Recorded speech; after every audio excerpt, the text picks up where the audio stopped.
boa noite a todos. A minha proposta é falar então sobre a desumanização humana a partir da doutrina cristã da pecaminosidade humana. E para iniciar essa minha fala, a base ao qual eu me estabilizei a respeito da desumanização foi a partir do mestre Patrick Lemuel Rego. E a ideia dele não é falar de desumanização a partir da dignidade humana, mas a partir de traços humanos e das possibilidades que o condicionam. Então, o que é a desumanização?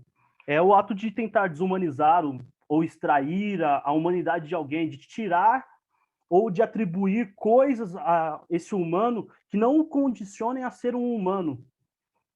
E aí, nessa minha primeira parte, eu vou trabalhar as possibilidades da desumanização. E para entender um pouquinho mais sobre a desumanização pelo Patrick, ele vai colocar que a humanização ela pode se dar por dois viés. O primeiro viés é o viés do existencialismo, Jean-Paul Sartre, que na verdade um humano ele é um projeto o qual vai se lançando. Então ninguém nasce humano, vai sendo formado um humano nesse projeto. A outra possibilidade que ele coloca, e ele não se aprofunda, é o essencialismo. É uma própria ideia da modernidade, né, difundida pela teologia, que, na verdade, o humano, a humanidade, ela vai sendo formada a partir de uma própria natureza humana. Então, você tem um projeto ao qual você vai se projetando e vai se tornando humano porque o meio lhe condiciona, existencialismo, ou qual você já nasce com uma natureza humana e vai se desenvolvendo nesse meio. A cultura é um meio que da humanidade. O humano ele produz cultura, mas a cultura também é um meio condicionador que vai humanizando.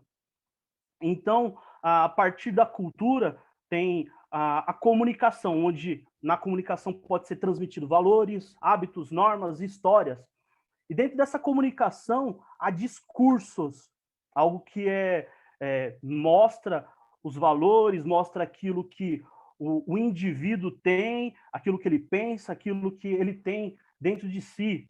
E aí começa a se construir o que nós entendemos de discursos desumanizadores, atos desumanizadores, por uma tendência ou decisão ao qual o indivíduo ele começa a apresentar coisas com o intuito de, de dominar a partir de uma esfera de poder, a partir de uma estrutura, a partir de um lugar, por uma tendência pessoal ou de uma decisão ou de uma situação para subjugar o outro. E isso começa sendo gerado, então, uma relação de opressão. E aí cabe já entender que o eixo central onde há uma relação de desumanização é o não consentimento. Aonde há desumanização, há opressão. Não necessariamente aonde há opressão, há desumanização, mas aonde há desumanização, há uma relação de opressão, ao qual ele, com discursos, vai descaracterizar, vai dar atribuições ao indivíduo, ou destituir esse indivíduo de condições humanas, ou ele vai agir, além de proferir ou de fazer discursos, ele vai agir de forma que atribua condições ou tire condições, ou para que se tenha uma condição humana. Então, essa relação de opressor e oprimido, no caso do cara que vai desumanizar e aquele ao qual está passando por isso, pode-se começar a pensar nas condições que isso começa a se dar. Então, um fato é, por exemplo, a animalização.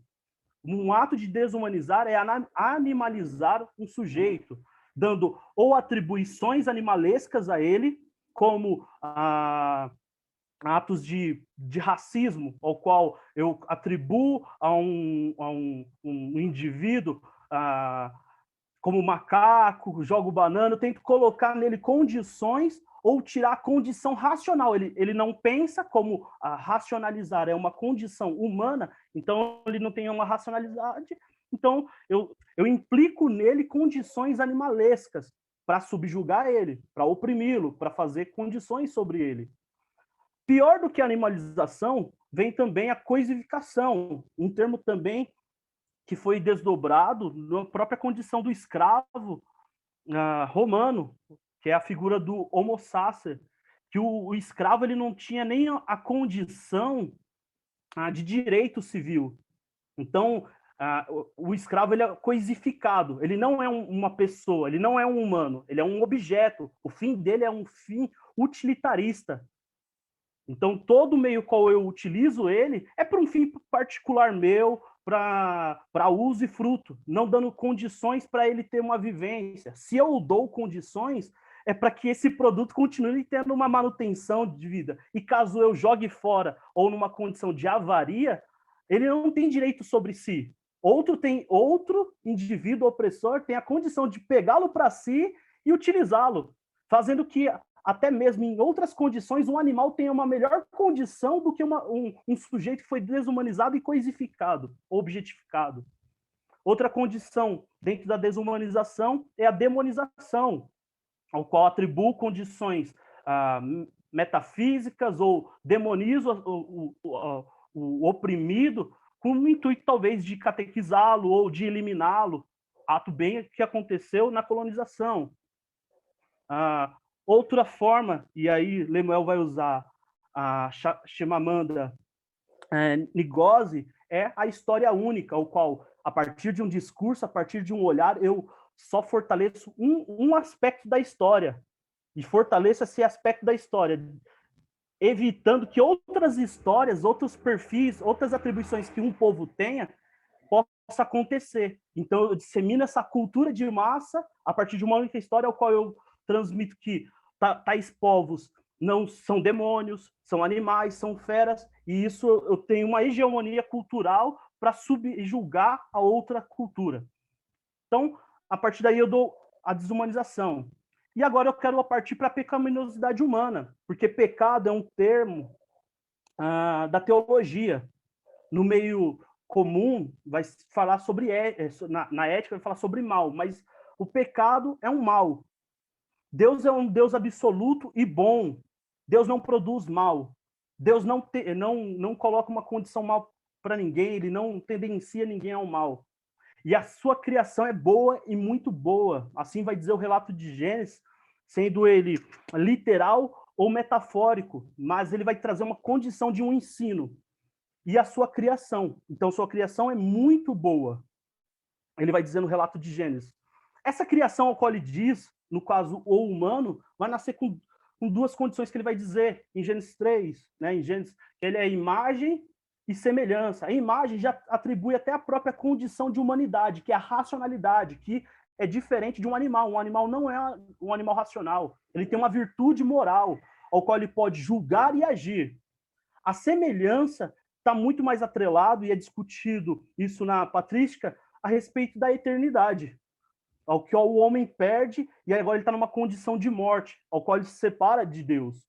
Então, Adão e Eva, seres humanos, com uma virtude moral, representantes de uma humanidade, seja ela de forma metafórica ou literal, pecam, erram, transgridem a ordem que Deus tinha dado, e agora a sua condição humana está depravada, perdeu a naturalidade. Antes, o que era natural, virtuoso, que era inocente, né? Não tinha suas condições morais, elas não tinham uma certa influência, não tinha uma tendência. Agora é corrompida.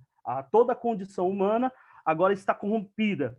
Então, a partir de Adão e Eva, a humanidade é afetada por essa corrupção.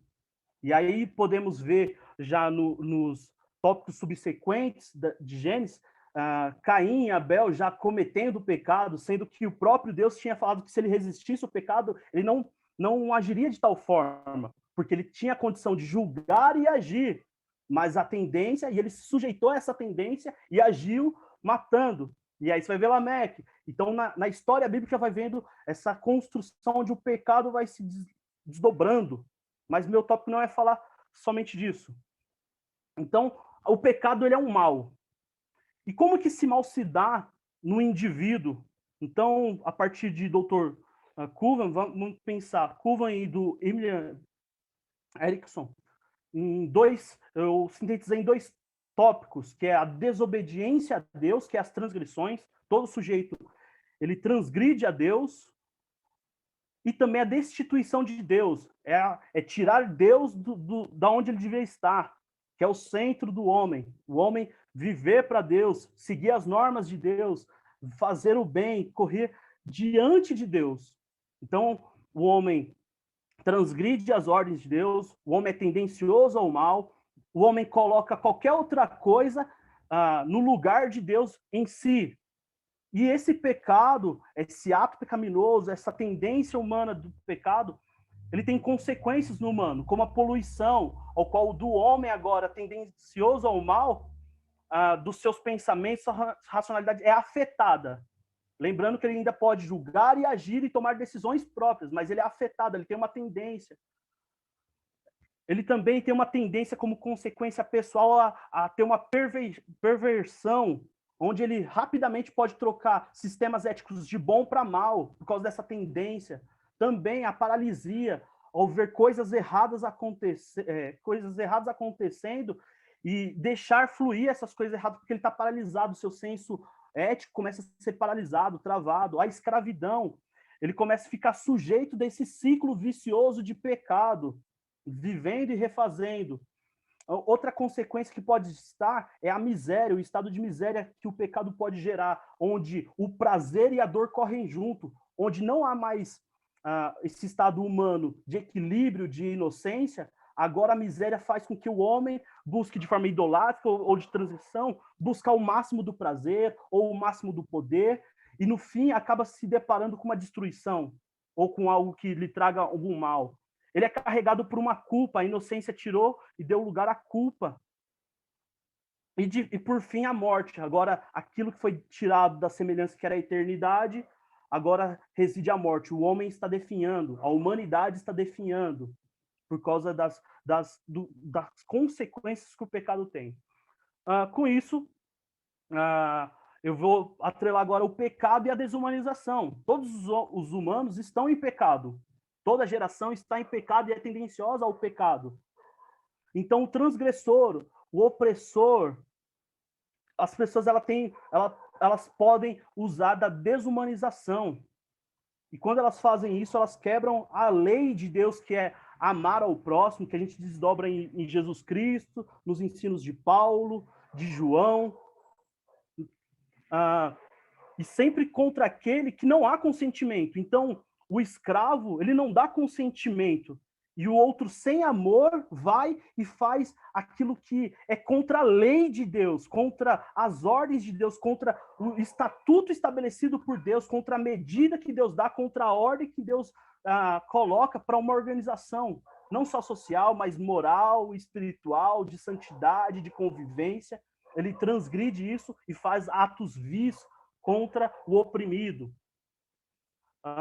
O pecado ele não é só gerado no fato do agir, mas está já na sua própria concepção, no próprio desdobrar da essência, do pensamento. O pecado ele começa a ser racional. Então eu penso algo equivocado, de ódio. Se eu tenho ódio, eu mato. A própria lei, o Novo Testamento vai dizer isso.